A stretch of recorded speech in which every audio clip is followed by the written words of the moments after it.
अस्सलाम वालेकुम बच्चों, कैसे हो? ठीक ठाक, खैरियत। आज आप हमने फर्स्ट चैप्टर कंप्लीट कर लिया था। आज हमारा सेकंड चैप्टर स्टार्ट कर रहे हैं जिसका नाम क्या था, स्टार्ट कर लिया था जिसका नाम क्या था, फर्स्ट लॉ ऑफ थर्मोडायनेमिक्स, जिसमें हमने एप्लीकेशन पढ़ ली थी। फर्स्ट आइसोबैरिक पढ़ ली थी, आइसोकोरिक। आज हम तीसरी एप्लीकेशन आए जिसका नाम क्या है, आइसोथर्मल प्रोसेस कहते हैं। ठीक है, आज स्टार्ट करने वाले हैं तो आइसोथर्मल। अब मेरा नाम दिलीप कुमार और आपका प्यारा सा चैनल फिजिक्स पावर पॉइंट। आज आ जाते हैं आइसोथर्मल प्रोसेस के ऊपर। बेटा आइसोथर्मल प्रोसेस, ये दो लफ्ज है। आइसो का मतलब क्या होता है, सेम, और थर्मल का मतलब क्या होता है, टेम्परेचर। इसका मतलब इसके अंदर हम पढ़ेंगे कि जब टेम्परेचर आपके पास क्या होगा, सेम होगा। सेम से मुराद क्या है, कांस्टेंट होगा। ऐसी चीज को हम क्या कहते हैं, आइसोथर्मल प्रोसेस कहते हैं बेटा।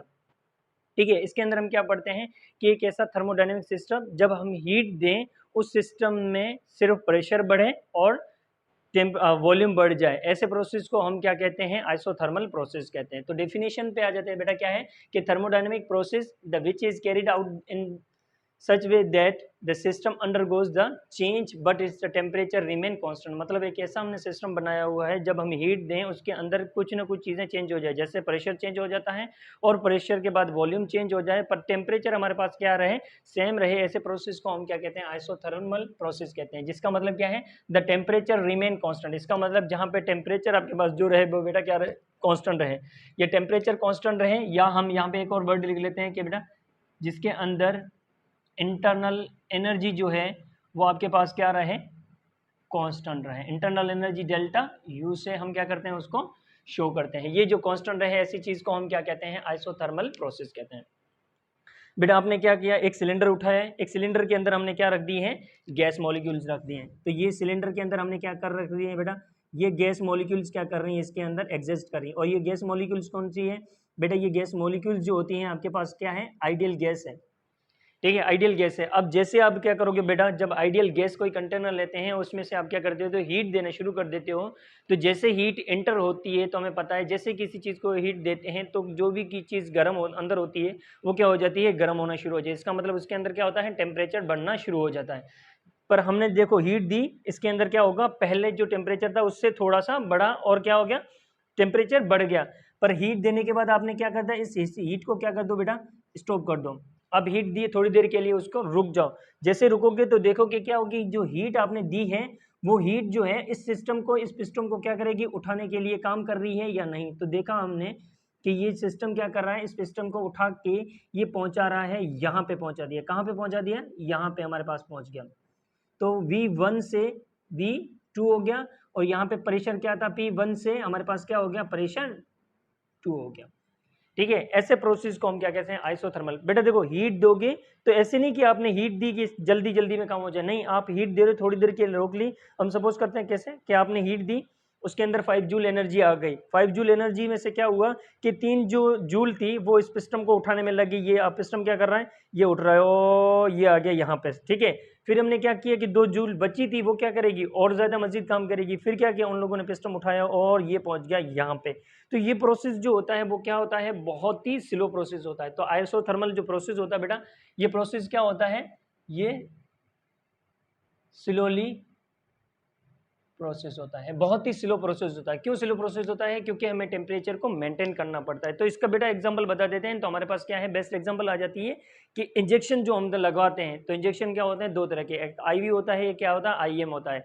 आईएम तो डायरेक्ट लगाते हैं, मसल के अंदर लगाते हैं। जब आईवी के अंदर लगाते हैं तो हम क्या करते थे, उसको जैसे लगाया तो स्लो स्लो उसको चलाते हैं। क्यों, क्योंकि जैसे मेडिसिन जो है उसके अंदर इंजेक्ट हो, कहीं रिएक्शन तो नहीं कर रही, कहीं मसल के अंदर क्या कोई चीज मसला तो नहीं हो रही, तो हम स्लो स्लो प्रोसेस करते हैं। तो ये आइसोथर्मल वही प्रोसेस है। आप हीट दे रहे हो, थोड़ी देर के बाद आपने रोक दी, देखा तो कि वो हीट जो है इंटर हुई है, वो मॉलिक्यूल कितने काम कर रहे हैं। तो वो पिस्टन जैसे इंटर हुई तो वो स्लो स्लो स्लो क्या कर रही है, वो पिस्टन को उठा के यहाँ पे पहुंचा रही है। इसका मतलब आपकी सारी की सारी हीट जो है वो कन्वर्ट होगी किसमें, वर्क में। फिर आपने हीट दी, फिर क्या करेगा, ये पिस्टन क्या करेगा, और ज्यादा मस्जिद होना ऊपर शुरू होता है। तो ये प्रोसेस जो होता है क्या होता है, स्लो प्रोसेस। ऐसे प्रोसेस को हम क्या कहते हैं, आइसोथर्मल प्रोसेस। तो मैंने एक्सप्लेनेशन लिख दी। सबसे पहले क्या किया आपने कि consider ideal gas enclose a cylinder provide the movable piston. आपने क्या है, एक सिलेंडर रखा, उसके अंदर आइडियल गैस रख दी है, और आइडियल गैस के अंदर क्या है, जो पिस्टम रखा है वो क्या है, मूवेबल पिस्टम है।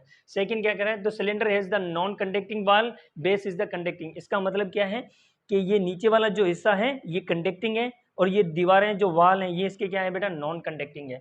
फिर हमने क्या लिखा है, let system be placed on the heat reservoir at temperature T. Suppose कर लेते हैं क्या किया हमने कि जब हीट रिजर्वायर, इसका मतलब हमने हॉट बॉडी इसके नीचे रखी है, तो जहाँ से हमारे पास क्या कर रही है, हीट जाना शुरू कर रही है, यहाँ से क्या कर रही है बेटा, हीट जाना शुरू करेगी। जैसे हीट जाना शुरू करेगी तो ये पिस्टन में क्या है, इंटर होगी।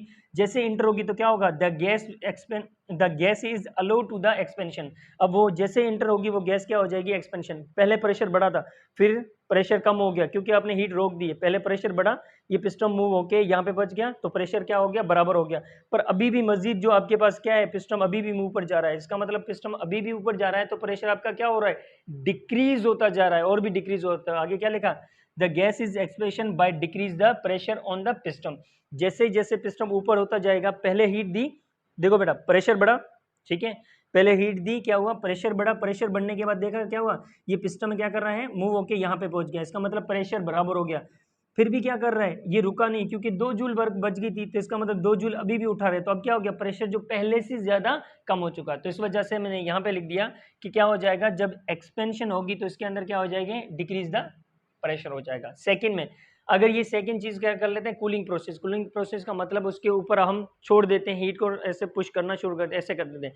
जैसे पुश करना शुरू कर दोगे तो क्या होगा, ये वॉल्यूम, ये जो आपके पास प्रेशर था यहाँ पे, ये पहुंच जाएगा, यहाँ पे पहुंच जाएगा, ठीक है। वॉल्यूम क्या हो जाएगा, पहले इसका वॉल्यूम ये था, V1 था, अब वॉल्यूम क्या हो गया इसका, V2 हो गया। तो वॉल्यूम कम हो जाएगा, प्रेशर क्या हो जाएगा, और मजीद बढ़ जाएगा। पर जो आपके पास हीट होगी वो सारी की सारी किस में हो जाएगी, कोल्ड बॉडी में जाएगी। कोल्ड बॉडी को हम क्या कहते हैं बेटा, कि वो सिंक के फॉर्म में क्या हो गई, उड़ गई। सिंक का मतलब क्या है, ये उड़ना शुरू हो रही है। तो ये क्या कर रही है, जैसे ही आप पुश करते जा रहे हो, प्रेशर क्या हुआ, पहले बढ़ा, फिर और बढ़ा, और क्या कर रहा है, मजीद बढ़ते जा रहा है। तो प्रेशर और ज्यादा मजीद बढ़ते जाएगा कूलिंग प्रोसेस के अंदर। तो हमने क्या लिखा, the gas is allow to the cooling by increase the pressure of the piston. जैसे पिस्टन नीचे आता जाएगा, प्रेशर क्या हो जाएगा, इतना ही इंक्रीज होता जाएगा। कूलिंग प्रोसेस का मतलब नीचे आते जा रहा है। फिर हमने क्या लिखा, the gas expansion, the volume is increase या cooling is process is decreasing. जब गैस दी जाती है तो वॉल्यूम क्या हो जाता है, बढ़ना शुरू हो जाता है। जब हम कूलिंग प्रोसेस में करते हैं तो वॉल्यूम क्या हो जाता है, नीचे आना शुरू, कम होना शुरू हो जाता है, डिक्रीजिंग होना शुरू हो जाता है। फिर हमने देखा, during the isothermal expansion some work done by the gas in pushing by the piston in the cylinder, the temperature remain same या कांस्टेंट। हमने इन दोनों में देखा कि यहाँ पे पिस्टन ऐसे ऊपर जा रहा था, टेम्परेचर सेम हो रहा था। यहाँ पे क्या हो रहा है, यहाँ पे पुश करते टेम्परेचर बढ़ रहा है, पर क्या है, आगे चीज हमने क्या रखी, कोल्ड बॉडी। जो टेम्परेचर यहाँ पे बढ़ रहा है वो क्या कर रहा है, इस कोल्ड बॉडी के साथ क्या कर रहा है, लिबरेट कर रहा है, यानी सिंक कर रहा है, वेस्ट करता जा रहा है। तो टेम्परेचर जो होगा वो क्या होगा, सेम होगा। ऐसे प्रोसेस को हम क्या कहते हैं बेटा, आइसोथर्मल प्रोसेस कहते हैं। बेटा जब वॉल्यूम ये था तो प्रेशर ज्यादा था, तो देखो प्रेशर क्या है, ज्यादा है, और वॉल्यूम कितना है, इतना है। जैसे पिस्टन को हीट दी तो ये पिस्टन क्या कर रहा है, मूव होके ऊपर जा रहा है। जैसे मूव होके जा रहा है, प्रेशर क्या हो रहा है, कम होते जा रहा है। तो ये कम होते जा रहा है, प्रेशर कम हो गया, और वॉल्यूम V1 से कहाँ पे हो रहा है, V2 जा रहा है। जिसका मतलब वॉल्यूम जो है वो आपके पास क्या है, बढ़ रहा है। तो ये प्रोसेस कहलाता है एक्सपेंशन बाय द सिस्टम, यानी सिस्टम खुद काम कर रहा है। तो यहाँ पे क्या है कि सिस्टम पे हम काम कर रहे हैं। इसको पुश करते जाओगे तो पहले देखो वॉल्यूम ये था, इसका मतलब पहले वॉल्यूम ये था। जैसे आपने कंप्रेस किया तो वॉल्यूम क्या हो रहा है, पहले V1 से वॉल्यूम कम हो गया क्योंकि पहले ये था। जैसे प्रेस किया आपने, वॉल्यूम क्या हो गया, कम हो गया। जैसे कम हुआ तो प्रेशर क्या हो जाएगा, यहाँ से प्रेशर जो है वो मूव होके ऊपर चला जाएगा। इसका मतलब क्या होगा, आपके प्रेशर जो है वो बढ़ चुका है। ठीक है, तो बेटा यहाँ पे सही कर देना, ये P1 है और ये क्या है आपके पास, P2 है। इसका मतलब ये है कि ये आइसोथर्मल कर्व कहलाती है, ये भी क्या कहलाती है बेटा, आइसोथर्म। इसको हम लिख लेते हैं, ये जो कर्व कहला रही है ये आइसोथर्मल एक्सपेंशन है, और ये कौन सी है बेटा, आइसोथर्मल कंप्रेशन है। इसके ऊपर हम क्या कर रहे हैं, उसके ऊपर दबा कर रहे हैं। तो ऐसे प्रोसेस को हम क्या कहते हैं, आइसोथर्मल प्रोसेस। बेटा देखो हीट दी, इंटरनल एनर्जी चेंज हो रही है, ये फर्स्ट लॉ ऑफ थर्मोडायनेमिक्स। पर यहाँ पे इंटरनल एनर्जी क्या है, कांस्टेंट है, इसका मतलब जीरो है। तो अब यहाँ से एमसीक्यूज बनता है कि जब हम हीट देते हैं सिस्टम में, सारी की सारी जो हीट कन्वर्ट हो जाए वर्क के अंदर, तो हम कहते हैं यहाँ पे मैक्सिमम इफिशियंसी है। यानी हीट दें और सारी की सारी कन्वर्ट हो जाते हैं, तो यहाँ पे जो वर्क हो रहा है वो क्या हो रहा है बेटा, यहाँ पे जो वर्क हो रहा है वो आपके पास क्या हो रहा है, मैक्सिमम हो रहा है। ऐसी चीज को हम कहते हैं आइसोथर्मल प्रोसेस। और यहाँ पे हमने देखा था आइसोकोरिक के अंदर, आइसोकोरिक का मतलब क्या होता है, आइसो मतलब सेम, कोरिक का मतलब होता है वॉल्यूम। जहाँ पे वॉल्यूम क्या था, कांस्टेंट था। जब वहां पे वॉल्यूम कांस्टेंट था, वर्क क्या हो रहा था, जीरो हो रहा था। तो वहां पे वर्क जीरो होता है और यहाँ पे वर्क क्या होता है, मैक्सिमम होता है।